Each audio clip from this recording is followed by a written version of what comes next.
Hey guys, I'm back with my color correction part 2 video on my lovely cousin Tracy. And before we get started here today, I wanted to put a disclaimer out there.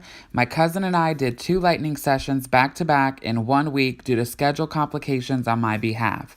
I would never do this for a regular client unless they had extremely healthy hair. I usually make my clients wait a minimum of 4 to 6 weeks between sessions, especially during a color correction, since many things have been done to the hair prior to me doing it that I am unaware of. My cousin and I have very similar hair, and I knew her hair could handle it, which it did. And my cousin also is very educated on how to take care of her hair and see me for deep conditioning and olaplex treatments. We had minimal damage, but we are now giving her hair a 6-week break before we continue on with our blonding sessions.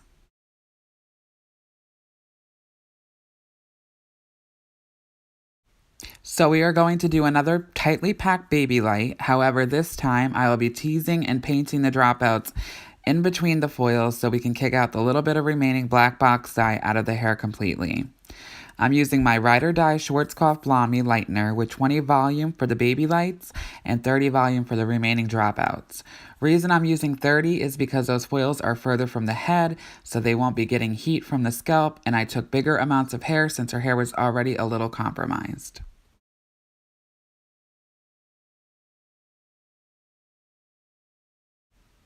So I get asked all the time by clients and other stylists who are a little confused about baby lights, why I love them so much, and what they really are. Baby lights are small sections as well as a very fine weave. When you do baby lights, they look less stripy, not chunky, and way more natural. I like doing my baby lights so small and fine that they look like they're literally my client's natural hair and growing out of their scalp that way. They take a lot more foils, time, and work, but in turn process more even, more lift, and you don't have to use high volume developer. Most of the time I use 20 volume, but there are many times I use 10 volume or even 7 volume developer. 90% of the time my clients want baby lights, but there are some who still like regular highlights, and that's why I offer both on my service list. If you guys want, I'll make a video showing how I do both and the differences. If you guys would like to see that, let me know in the comments down below.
Retribution against the system. Whoa. Taking a stand, this wasn't enough. We the people expect a time to change the world for us. Living in a fantasy.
So as you can now see my baby lights up close, you can see exactly how small the amount of hair is that I have in my sections and how fine my stitch really is. I know me personally, I love watching videos and seeing other stylists foil. I could watch it all day and all night, and it's cool how we all do things differently in our own way. I decided to leave a little more baby light clips in here, so please enjoy.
Retribution against the system.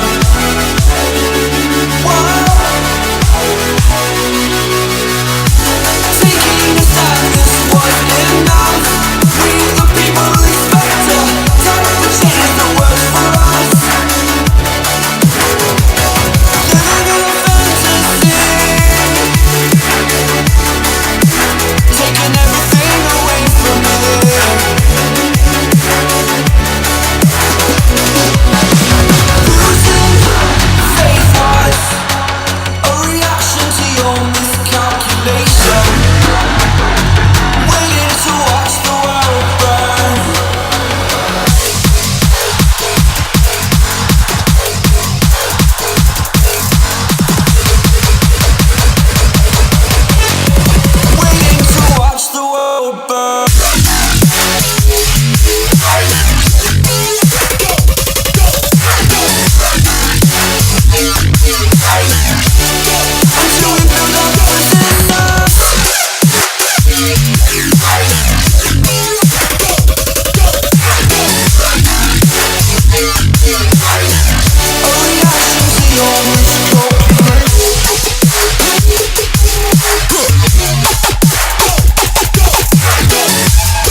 So I did not do my headband money piece foils I normally do on my blondes. As I mentioned in our first session, I like making sure we're really, really blonde before I do so, because nothing's worse than money pieces being 2 to 3 different colors. I did, however, do 2 slices in the front at the normal money piece area, but it doesn't matter because my cousin wears her bangs in her own unique way, and she's always worn them that way. Also, as you now see, I'm teasing and painting the dropouts in larger sections with 30 volume and 1/16 ounce of olaplex. Reason I'm doing bigger sections of hair is because her hair was a little compromised to begin with, and I just wanted a little bit of lightener on there long enough to kick the remaining black pigment out, and I wasn't expecting these pieces to get to a level 9 or anything. So if you follow me on Instagram, you already know I'm not a huge fan of on-the-scalp lightener or all-over lightener application. I only have about 2 clients who really do that, but I did add the platinum card to my service list because some people want that, but I am not a big fan. I feel it causes tons of damage, breakage, and banding if clients aren't at the salon loyally every 4 weeks. I prefer baby lights and teased painted dropouts. Look at all these foils. Holy cow. That's what I call a tightly packed baby light. Let's take a peekaboo. Not bad for all that old overlap black box dye. I don't expect these to get like level 10, but they'll be like a low light, you know? We'll kick that black out. Yeah, they're gonna be like a 7.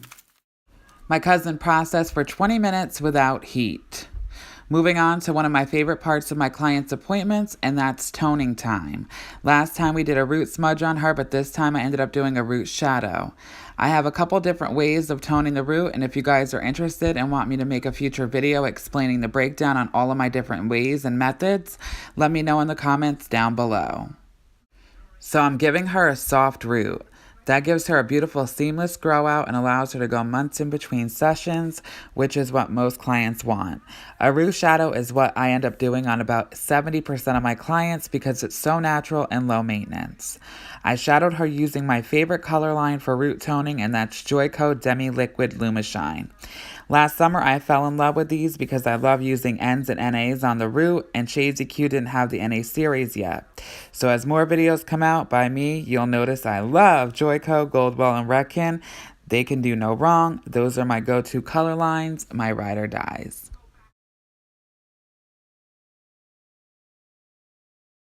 So I ended up using Joico Demi Liquid Lumishine, 5N, 5NA, equal parts, and we let it process for about 10 minutes. I then washed out the Olaplex Part 2 from her mids and ends, and while leaving the root on, toned her all over with a special concoction. I used Shades EQ, surprise, surprise, 7NA, 7T, 8N, 8V, 8NA, and 9B. 6 different colors, and all those formulas will be down in the description box below. If you haven't noticed in the couple of videos I've already put out on YouTube, I tend to mix multiple colors often when toning because I feel like it gives an amazing result. Unfortunately, I didn't get footage from the toning process. Time got away from us, but I promise I will do so in the next video.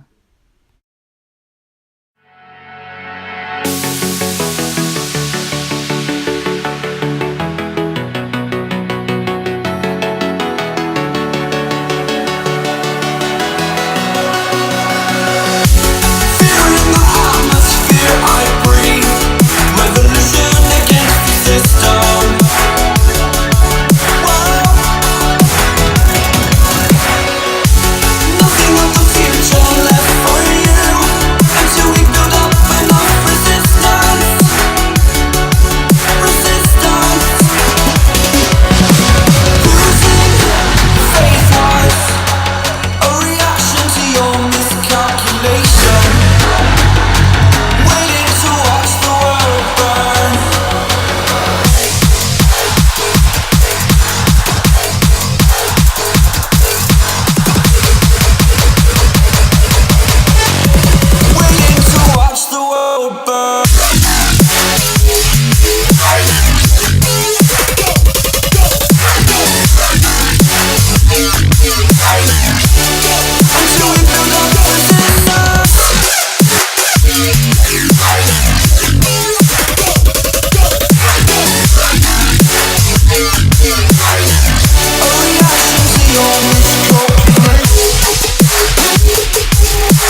I just wanted to throw in here that if you are wanting a beautiful color done or blonding done on your hair, save the money, do the research when looking for a stylist, and make sure you look into a stylist who specializes in what it is you want done.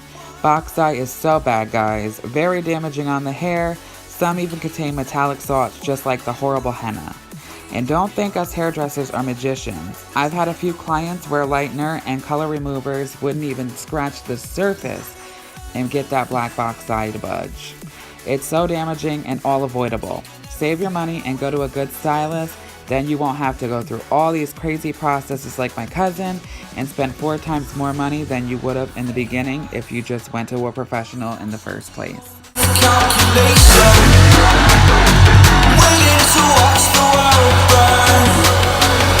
Alright guys, there you have it, another video in the history books. I hope you guys enjoyed this tutorial and learned at least one thing. Give it a thumbs up if you liked it, a thumbs down if you didn't, no hard feelings. Totally subscribe and share and click that little bell so you'll be notified when my next video drops next week. Constructive criticism, always welcome. Formulas, like always, will be linked down below in the description box, along with everything I used, and of course, my hair page Instagram. You guys, I hope you love these results, because me and my cousin did. Until next time, see you guys later. Have a good day.